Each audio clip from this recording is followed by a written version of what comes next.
Welcome to The Engaging Life, a podcast about using engagement equity to improve your relationship building skills in your personal and professional life. And now, here are your hosts, Brandon Suba and Angela Cheney. Well, hi there, Brandon. Oh, Angela, what's happening? I'm just getting ready to wrap up our CVJ here and wrap up season 4. Can you believe it? Season 4? 3? 3? Season 3, isn't it? I guess we're launching season 4. We're going to launch season. Well, don't get too excited. Correct. We're not launching it yet. We're going to put a bow. We're going to wrap and put a bow on season 3 here today. Not today. No, because I have one more. Correct. So we have 2 more episodes. 2 more. This one and then the next one. And we decided that we were going to combine the last 2 steps of the CVJ, which are advocate and promote, because they're relatively similar. I mean, they're just one little minor step away from each other. Sometimes they happen at the same time. And there would have been a lot of repetitiveness going on if we tried to do an episode on each. And I'm also super excited to get to our next season. You're right at next season. I was thinking, like, just how we've kind of talked about this behind the scenes and everything. I'm like, this is going to be 2 short ones then. Right. So we're just going to take 2 short and put them together, and we're going to give you a full episode. That's right. And then we can get moving on to a new topic. If you want to check us out on YouTube, yes. I always offer this. I'm wearing a polo I haven't worn in a real long time. So we're very proud of it. You should check it out. It's still relevant, I feel. It's still a good polo. It looks very golfy. Yep, that's all I wear. It's still golf season. Season. It has a golfer on it. Yeah. See? I'm wearing my favorite color, black. I'm so exciting. Actually, I have a lot of colorful clothing. You do. You do. I don't always go for blacks and grays. I try and go with my my coloring. I am a winter. Oh, okay. Which everybody gets that wrong because of how I tan and stuff. They all think I'm a summer. But when you start holding up the colors. What do you mean? You're a winter. What am I? I don't know. Is it when you're born? No. It's how you're colored and what colors bring out the best. Oh, I can't wear yellow.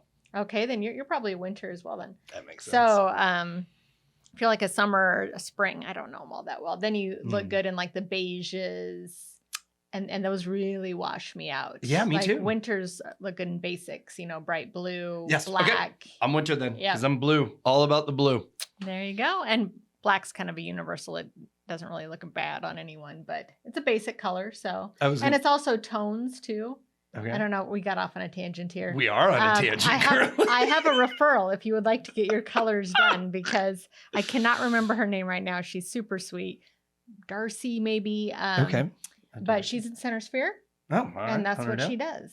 And then helps you build a wardrobe around them. And it's really amazing when you see it, held up. It does make a huge difference. But regardless. Yeah, so. A couple of winters sitting there we here go. with you. As we're getting into the winter in case you were wondering. But so let's recap quick. We've gone through the entire CVJ, which we have still not renamed. If you were. I noticed that. If you were on your...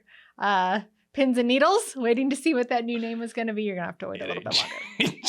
Maybe season 4. Maybe season 4. We're probably not going to talk about the CVJ in season 4 if I can help it, but unless we get I'm sure it will come into it. It is a big important part of our business. And since we will be still talking about marketing in season 4, I'm sure it will come up. So first, generating awareness. That is step 1 in the CVJ. So that's your website, making sure people know who you are. Nobody can give you business if they don't know you exist. Yep. Step 2, driving engagement. So you're starting to get people to like your posts, comment on them, interact with your brand a little bit.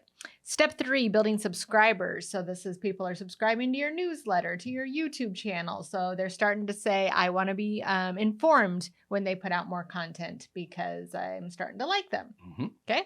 Step 4, increasing conversion. So people are starting to buy things or at least invest a little bit of time into your business. So that could be watching a webinar, coming to an event, or it could be buying a small piece. So like us, it could be maybe they agreed to do 3 social media posts a week. So that's a very small commitment to our full marketing package, but it is a commitment. It's something. And then 5, building excitement. They're starting to see some results from working with you and they're excited to do more. And then 6, ascend. That's normally when your prospect buys your core product, if you have one. If you do not have one, they're just upping the ante. So either buying more time, buying more services, buying more products, whatever that may be, they're ascending. So step 7 and step 8, they're hard to tell apart because the names, even I get them confused because I want to flip-flop them. Okay. But they're advocate and promote. So basically, advocate is when somebody's willing to tell their family, friends about working with you. So this is when they start saying, oh, I had this great experience with my mortgage loan officer. He gave me all the information I needed, always was there when I had a question, expedited the whole service, and was just a great guy. Okay. So that's advocating. And they're saying that to, mostly to their inner circle, but possibly to people in networking groups and people they don't know all that well if they hear the trigger. And the trigger is usually, hey, I'm getting ready to buy a house. Somebody who is in step 7 will be like, oh, I know a great guy if you don't know him. So, or if you have not chosen one yet. Right. Yeah. That would be the advocate stage. And then 8, promote. That's when they are actively giving you referrals. Oh, okay. So this is the stage that you want all of your clients to eventually get to, because basically when somebody's giving you referrals, what are they doing? They're selling for you. Mm-hmm. And so if you have all of these people who are in step 8, you have an unpaid sales force is what you have. And that's an amazing step to get to. Mm-hmm. And if you can just get a few of your clients there, then that just returns huge dividends. Because if you're stopping, which we've said this many times before, a lot of businesses stop after 4 or 5 because they've made a sale. Yep. And they think they're done. And so out with that one, on with, starting over again. But they're missing out on all of this stuff. And then they're missing out on this gold mine, which is people out there selling for you for free. Right. And better, it's actually better than that. Because wouldn't you much rather give somebody business because this guy is going on and on about how great they were than this guy who actually works for them and you think is selling you a bill of goods? Oh, they are. I mean, in a sense. They're getting paid to do it. Well, I think that's why, and I'll talk about this in the next episode too, but that's why people love the online reviews, because it's not the company, it's not the salesperson. This person is telling me this is an amazing product and they're not making money off this. Now, I guess some online reviews, maybe they are. But on average, your friend telling you, hey, you use this more, they're not generally going to get a referral fee or anything back for it. It is just, no, it was worth it. It was so good. Yep. I have to tell people about it. Yep. Which that is the best. That is the best selling tool, if you can even call it that. So one of the terms that we like to use here in the office is that happy customers will talk about you. Mm-hmm. Successful customers will refer you. Ooh, I like that a lot. So, that's a big difference there, because you can make a customer happy. You can give them what they expect. Everything can go well. Mm-hmm. And they'll be like, yeah, it was great. If anybody asked me, I'd say it was a positive experience. But they have to be asked almost very specifically, right? Yep. But they're not going to say you have to go use this person. Right. But if whatever you did for them made them more successful, if they're experiencing results, and it doesn't have to be, in our case, of course, they're experiencing more business because our marketing worked. Mm-hmm. But if you're a weight loss consultant, and they had a great time meeting with you, you're really sweet, but they only dropped 2 pounds and put it right back on. They're probably not going to be referring you. Right. They'll talk nice about you. But if they dropped 40 pounds and are able to keep it off and their life has changed, boom. That's a completely different story. So keep that in mind. Happy customers will talk about you and say nice things about you. Successful customers are going to be your referrals and your promoters. And that's where you want to get people to. Yep. It's kind of that difference between being nice and being kind, which, a lot of people think it's the same thing. I do. And it's not. Of course it's not at all. Being nice is very surface. A lot of the times it's fake. Being nice is, have a good day. How are you doing? Great. How are you? How are the kids? That's being nice. Okay. A lot of the times it's fake. You're doing it to everybody. Being kind is a completely different level. And sometimes it isn't nice. Being kind is saying the hard thing to your friend when she's acting like an a-hole because it will help. Right. Being kind is sitting with someone who's in grief instead of, giving them advice on what to do, or it's a completely different level. So being a happy customer and being a successful customer is kind of the same thing. On the surface, it looks like they're the same thing, and they can be the same. A happy customer can be a successful customer, right. Just like being nice can also be a kindness. Right. But they can also differ a lot. So just because you've gotten your prospect to step 8, and by prospect, I mean by this time they're much more than a prospect, but they started out as a prospect. So doesn't mean that they're going to go out there and refer you all on their own. So don't make that mistake that I've done everything right, let them loose and let the business flow in. First of all, sometimes you have to remind them how successful they were with you.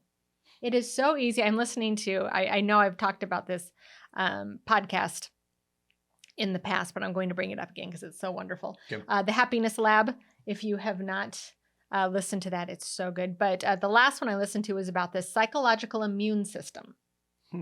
And it's basically that the wonderful things that we think are going to make us super happy don't make us as happy as we think they will. And the super awful things that we think are going to ruin our lives or even just be an inconvenience are never as bad as we think they are. So life is really more here. And sometimes you'll do this with happy, and sometimes you'll do this with sad, but you almost always end up back here. So the way that relates here is if you've got a customer who you have increased their business 3 times, they have a 300% increase in their business over, let's say, a year. You would think that at the end of that year, they're just going to be screaming it for the rooftops, right? You would think that. Usually by that time, they've forgotten that they weren't successful like this a year ago. They've forgotten what that feels like. They've forgotten each of those highs where they got the new client or they popped up to that next level of sales. And they've probably forgotten that you're the one who got them there. Blows my mind how often that does happen. And that is human nature, psychological immune system. We are amazingly set up to adapt. And that is to both negative and positive. So, each time you hit a new high, then you just adapt. And that's the way you kind of think it always was. So that's what's happening here. It's not a bad thing. It doesn't mean you've done anything wrong, but you have got to have a system to gently remind them. And that can be just going over a report. Hey, remember in November of 2022, you were struggling with blah, blah, blah. Just showing them a visual of it can be something, just having a wrap-up meeting. And this can be like with us, if we reach that point, well, we're going to have to do a new marketing campaign probably because they've probably changed in that past year. Depending on what your business is, you should have some sort of meeting with them at this point. And that's when you've got to show them some visual proof, whether that's graphs, charts, whatever it may be, to show them the journey they've been on with you. Because they've probably forgotten. They've probably forgotten. And then after you show them this journey and you get them excited again, so you're going back to step 5 there, building some more excitement, that's when you ask them for the referrals. And you do ask for the referrals? Yes. Okay. Yes. And the way you do this, it depends on so many things. First of all, what type of person you are. I'm not comfortable doing hey, can you give me 5 names of, some people do that. I can't. No. It's really all about the type of person you are. Again, we like to think that successful, happy customers just going to go do it on their own, but they're probably not. It can be something as little as, now that we've gotten here, it can even be a specific. I'd really love to get in front of XYZ. This goes back to all the stuff you've been talking about. I know you know them because you see them together all the time. Do you think they'd be interested in meeting with me? Could you put in a good word for me? I mean, it can be as specific. It can sound very much like a hard networking group. Yeah. When you're asking for these referrals. It can also be something that you're like, okay, we've done this campaign. Hey, if you could throw 2 names out that you'd be willing to talk to about our services, we'd be willing to take 10% off this next level of marketing we want you to do. So it can be built into a resell where you're offering to give them something. Hold on, I want to specify something on that though, because we play the tit for tat game. This is remember how far we are into the process. Right. There is no tit for tat. I was going to say the tit has been tatted, but that does not sound good. But you've earned it. You've deposited. If we go back to the engagement, you've deposited enough to now ask You have given so much value throughout this step that if you don't ask for something, you're going backwards. You're going back, and it's going to be weird. It's like they almost expect, yes, they're paying you, for the services, but they almost want to give more because if you've done it right, they are going to want to give back to you. Well, have you ever been in a setting where you're not thinking, you don't have the sales mindset more or less, and someone points out, oh gosh, but that would be a really good person to ask. And you're like, oh, really? That's an easy one for me. Right. I think in this step, you have the opportunity to kind of train them, tell them, well, because they might even say, well, what would I say to them? Oh, well, give them a testimonial, tell them your experience. Yeah. And it's also, people get really into their own heads. So especially if you are wanting somebody in a different industry, it's possible they never even thought of it. Big time. You know, it's like, oh, really? You work with medical professionals too? I thought you just did roofing companies. Yep. So you have to get them out of their own head and their own little tunnel vision sometimes to get them to get there. But I jumped a little bit ahead here. Let's go back a little bit to the advocate stage. So this is when you're developing social proof. So basically social proof is telling a wider audience that you're doing a good job. Okay? And you can't be the one telling them. So social proof is other people talking about the good job that you're doing. Okay. So they're not quite to that referral stage. They're not quite to promote, but they're in this advocate stage. And that's when you want the reviews. Reviews are great social proof. Testimonials are good. I think testimonials are starting to go a little bit out because they're so, they're curated. They're not voluntary. They don't just happen. You're gathering it and editing it, and I'm a writer. I know how many people actually just write their own testimonials and then just ask for a client to sign their name to it. We're going to talk about that next episode. We're going to talk about that. Fantastic. We're going to talk about that. So testimonials, I don't think are as strong. What are strong are video testimonials, especially if you've got someone who's very passionate about what they did with you. If you can capture some real emotion and some real good details, that's pretty powerful. Even if they're curated, even if you're choosing the happiest people, they are still an emotional. Well, you're not going to pick the one that's mad at you. Exactly. Hey, can you pretend? So, I know I do want to talk about that because what I always dislike is when in the small print it says this is a paid actor, right? When they're giving testimonials. Oh, yeah, it ruins it. The fact they have to legally tell you that, I feel, is somewhat of an issue. Because this isn't real and nobody reads the fine print, right? Right. So that's why I like Facebook and the more social testimonials that companies are doing, because I'm going to give it 90% of the time. It truly is a customer that wanted to share this story. However, I will go back on that, especially when you're getting into social media and Google, all of that stuff. You're going to get a lot of angry, bitter people who are just angry, bitter people, not necessarily about what the service was that they got from you. Right. I mean, they could have come home and their wife had left them and they couldn't confront their wife, so they write a shitty review about the place they had at dinner. It's in this new age where people can be behind a keyboard warrior type things.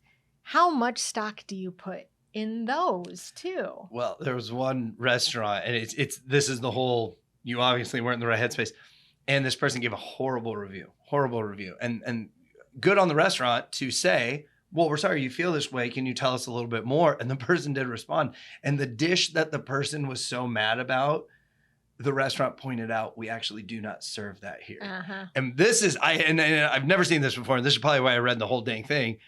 The guy that was complaining goes, well, don't I have egg on my face now? And he apologized. Oh, wow. And I'm like, that's really cool. Problem is, that was like 5 down. So somebody may just read the first one and be like, oh, gosh, their Mugu Gai Pan is horrible. Yeah. Well, it's a Mexican restaurant. Yeah, so it would be. Not that bad. It would be. The only time I'll really put a lot of stock in, now, if somebody has 1-star reviews across the board on Google, I'll pay attention to that. Yeah. On Facebook, if it's a consensus, so if one, and I've seen that from several restaurants in town where one person will say something and then it'll just be a flood of you're right. This place is, okay, I'll probably avoid that place. But one-offs, and especially if they're mean, I mean, you can tell when somebody's just mad. The ones that I pay attention to tend to be that I really hate to say this, but and I tried to contact their management and either they were rude or I tried to resolve this other, Yeah. I'll pay a little bit of attention to those. But anyway, the whole goal is people do pay attention to these things. Google pays attention to these things, to rankings. So you want to try and get those 5-star reviews, those testimonials, and then of course those referrals there after step 8. So how to ask. Again, it would be nice if you didn't have to, but you do. You do. People forget. They don't know what they need to do. As we have said throughout the entire CBJ, you have to continue to give value. Even at this point, you have earned the right to ask. You have definitely earned the right to ask if you've done this the right way, but that does not mean that you can stop giving value at this point. The next is to be consistent. You have to have a system for asking for these things, because if it's just whenever you remember, or it's not going to happen. Right. So it has to be built into your standard operating procedures, how you ask and when you ask. And it's also got to be very, very easy for the other person. If they have to put a lot of effort into it, they're not going to do it. That's why I feel that 5 names. I mean, it's hard enough to come up with 5 names. I still can't remember my husband's phone number. You think I remember 5 people and their email address? And then you have to find it. And then, that's not going to happen. No. But even if they have to take like 3 steps to leave a review, you'll probably lose most of them after step 1. Yeah. Yeah. I mean, it has to be that easy. And that's just the way things are. You get distracted. You know how many times I start doing something, whether that's putting things in an online shopping cart, whether that's starting to leave a review, and then I get distracted and completely forget it and it never happens. Yeah. And I'm a good person. I want to do nice things. But if it's a lot of work, that's just human nature. So make sure it's consistent and easy. And then use the platinum rule to reward them. So again, it can't be everybody who gives a 5-star review gets a $10 gift card to Scooters. Everyone's going to give you a 5-star review then. Yeah. Well, and then it's maybe that person doesn't like coffee. Maybe they don't want to just be another $10 gift card to Scooters.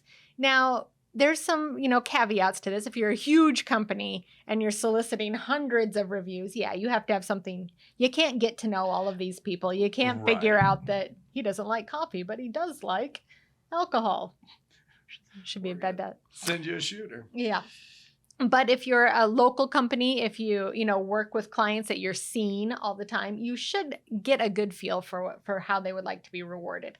Whether that's, hey, can I take you out you just gave me a fantastic referral. I think it's going to turn into something. Can I take you out to lunch and say thank you? Or, hey, if you could introduce me to John over at 5-Star Roofing, that'd be great. I'd love to take you out for a drink if you'd be willing to do that. Yep. Or it could be, hey, I'll give you a $100 gift card so you can take your wife out to a nice dinner. Getting to know them, to know, do they want to hang out with me? Would they rather I just give them something so they can go hang out with the people they love? Or would they rather it be a bottle of whiskey? Or would they rather it be a gift? Or would they rather it be 20% off your next purchase with us? Everybody's different. And the only way to figure that out is A, get to know them, and B, to ask. Right. Even here with our employees, obviously I see them every day. I'm in meetings with them, get to know them at Wind Up. And I still do the language of appreciation quiz with them. And I'm still surprised by the answers. And these are people I am around every day. I'm like, really? Acts of service is your big one. And you don't like to be praised in front of people. I never would have known that if I wouldn't have asked. Right. And it's not only is it okay to ask, but that's giving value to ask. How many times are you asked that? To thank you, what would you prefer? What's your language of appreciation? Is it quality time? Do you just want to, hey, man, that meant the world to me. Sometimes that's all people want. They just want the words. I think, too, and you've talked about this in, gosh, if not all the steps, a lot of them, is you're really setting yourself up to know the answer. So it's not even just I think it's a more crafted ask if you're doing this correctly, because it's not like, hey, Angela, what's your favorite thing? Right. It would be, gosh, we met at that coffee house that one time and you were really talking about how neat it would be if they had a bottle of wine you could crack open. How about we go grab that bottle of wine? I just think with this relationship, when you're on these steps, this isn't somebody that you're just starting to get to know. You know them. You should. To an extent. Yeah. So I think you could craft a better ask than just a blunt.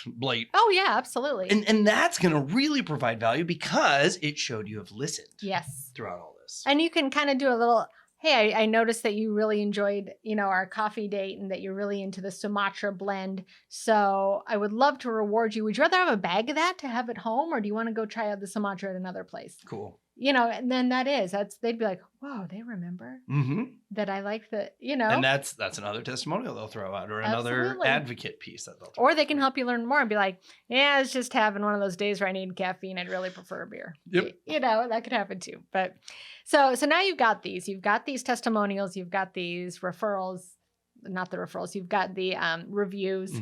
So what do you do with them? Got to do something with them. Now, sometimes they've already done something themselves. If they're leaving a review on Google, it's up there. Yep. There's not a whole lot that you need to do with it, but you can optimize your Google profile. Make sure the big ones are, the best ones are coming up first. You can't delete bad reviews, but you can try to bury them under other good reviews. You can make sure you're responding to them. So you can optimize your Google profile to make sure that those are being seen. Put them on your social platforms, of course, and then put them on your website. So there's definitely plugins where you can make sure that those Google reviews are shown on your website. The testimonials, of course, those should go right on your website where people can see them all the time. But you got to get them in there. I want to take it a step further because we talk a lot about trades. Yep. And I come from a trade sales background.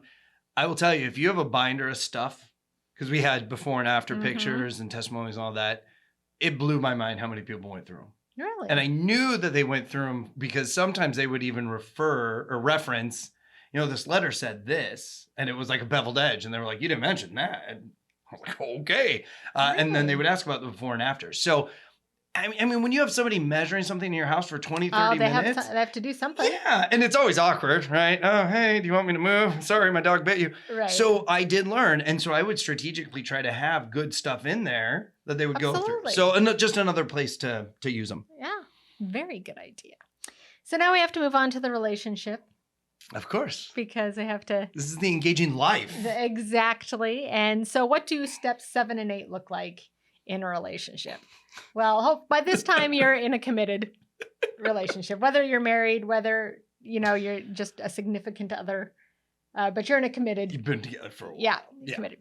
But this is the step where you're willing to defend that other person. You've got their back. Somebody's talking shit about them. You're going to be right there to say, nah, that's not true. And basically what it is you've become a team. So there is and this is a really powerful concept that on the surface, it sounds kind of stupid and self-explanatory, but when you really think about it, in the best relationships, you've got a you and you've got a me, and then there's the relationship. It's like a third party. And so when a relationship works, you're not thinking what's best for Angie, and you're not thinking what's best for Brandon. You're thinking what's best for the marriage or for the relationship. And usually it's something different than what would be best for each. Absolutely. Yeah. Yep. And not to say that every single decision has to be made like that, because there does need to be some give and take. There needs to be, okay, this has to be an Angie. Yep. I need this right now, or he needs this right now, or I need some time. It might not be the best for it, but I need it to put back into. But knowing that there is this third entity that you have to make decisions, what's best for this. That's what you're getting to when you're to the advocate and promote stage. And also, if you get to this stage, and if you've gotten to the stage, it's gone well, you're also willing to advocate and promote for relationships and for, I like that. Marriages in general. Because if, everybody knows that for some reason, no, it's become more women than men lately, where I'm getting married. Oh, are you sure you want to do that? Or, who needs men? Oh, that sort of thing. Yep. Those bitter people who's like, okay, where'd you drop off the CVJ there? Think you never got past awareness. Yeah, I don't know what happened there, but if this has all been done properly in a relationship, you are that advocate, you're that promoter. You're like, hey, when a marriage is good, this is one of the best things in life, and give it a shot. This is, you're a promoter of that. So, so this is the focus onto becoming one, and knowing that if they fail, you fail. And having each other's back. And I just wanted to read this thing. It was funny because I was finishing up my notes and I saw this on Facebook. But I thought this was a really good way to zip up the relationship part of the CBJ. Okay. To love someone long-term is to attend 1,000 funerals of the people they used to be. The people they're too exhausted to be any longer, the people they grew out of, the people they never ended up growing into. We so badly want the people we love to get their spark back when it burns out, to become speedily found when they are lost. But it is not our job to hold anyone accountable to the people they used to be. It is our job to travel with them between each version and to honor what emerges along the way. Sometimes it will be an even more luminescent flame. Sometimes it will be a flicker that temporarily floods the room with a perfect and necessary darkness. Oh, that was pretty powerful. Yeah. It's like when you commit to someone for life and you have the marriage, the relationship that is a third party, it's not always going to be fun. It's not. They're going to change. You're going to change. But that's the joy of it, is if you can navigate that together and be that person's, safe place to land, but also their challenger. And that's a pretty cool thing. It's not easy. And sometimes it sucks a big one. Yep. But it's worth it. It is. It's worth it. And as is taking your customers through the entire 8 steps, it ain't always easy. Nope. It is a lot of work, but it is really, really, really worth it in the end. That's all I got. I was like, I hope you don't go any further, because that's perfect. That's all I got. So perfect. Thank you so much for joining us through the steps of the CBJ. We've got one more coming up from Brandon in season 3 here, and then we'll take a short hiatus before we launch our season 4, but we look forward to seeing you next week on the Engaging Life Podcast.